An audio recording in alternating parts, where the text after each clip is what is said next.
band, the Blank and Mary Chain. And he said, I'll warn you, he said, if you're considering reviving this as material in 30 years' time, that group may again be largely forgotten. And I said, well, I'm in the future doing the joke, and I can tell you that a sizable minority of the audience have just cheered it. Followed by an even larger crowd of people cheering, who seem to feel they're in some combative relationship with you, an imaginary doorstep evangelist from 30 years ago. He said, are you sure this metatextual time-travelling shit's going to work in front of the Friday night concert audience? I said, well, it seems to be going, if anything, better than the prepared material. I said, did you hear that? He said, of course not, I'm 30 years ago at the door. I said, let me tell you, it was like a massive wave of laps breaking on the sea. I said, can I have a guess? He said, you'd better. I said, is the question, complete the name of this largely forgotten late 1980s proto-grunge band, the Blank Lizard. And he said, I don't know, I've not heard of them. And I said, surely it's obvious what they're called by now. And he said, you obviously think it's very clever to be sarcastic, don't you? And I said, no.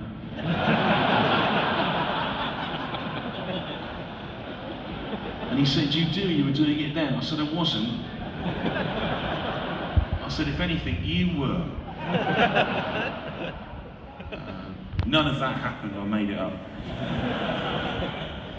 Well, it did sort of happen a bit. The bloke did come to my door and he did say to me, the answer is Jesus, now what is the question?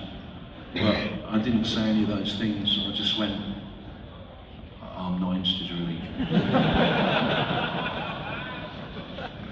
And then I went back to bed, and then about 6 hours later when I woke up, I thought of all the hilarious things I could have said.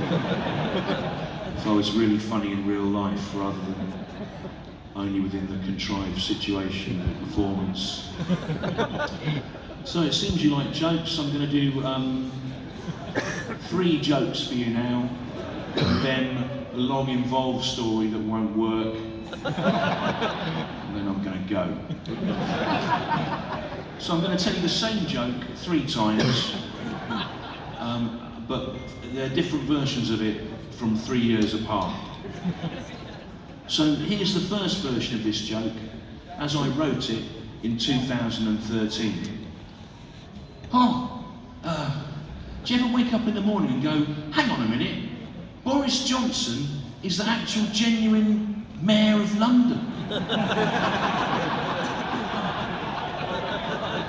A real place that exists. He's not some kind of comedy clown mascot Mayor of London who runs around the town being buffoonishly amusing while the real Mayor of London work is done by Kevin Livingstone locked in a shipping container. He's the actual genuine Mayor of London in Britain. This isn't Italy, where the mayor is just the man who's touched the most women in the town.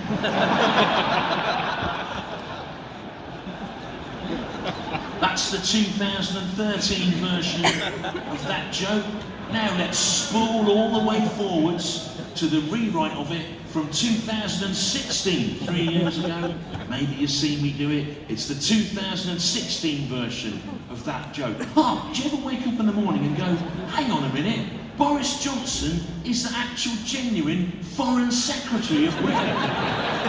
He's not some kind of comedy clown mascot Foreign Secretary who runs around the world being buffoonishly amusing while the real Foreign Secretary work is done by an unpaid Polish immigrant locked in a shipping container. He's the actual genuine Foreign Secretary of Britain. This isn't America, where the Foreign Secretary is anyone who can locate themselves on a map. And now let's go all the way forward to today for the 2019 version of that joke. Calm down, it's not a Nuremberg rally.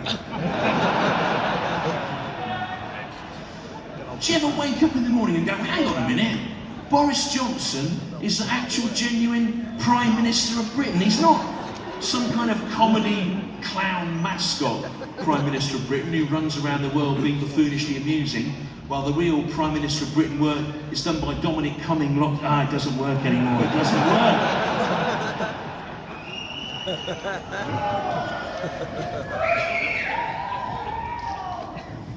Okay, I'm going to try and do 10 minutes of actual proper material now rather than just sort of bellowed opinion. We'll see how it works.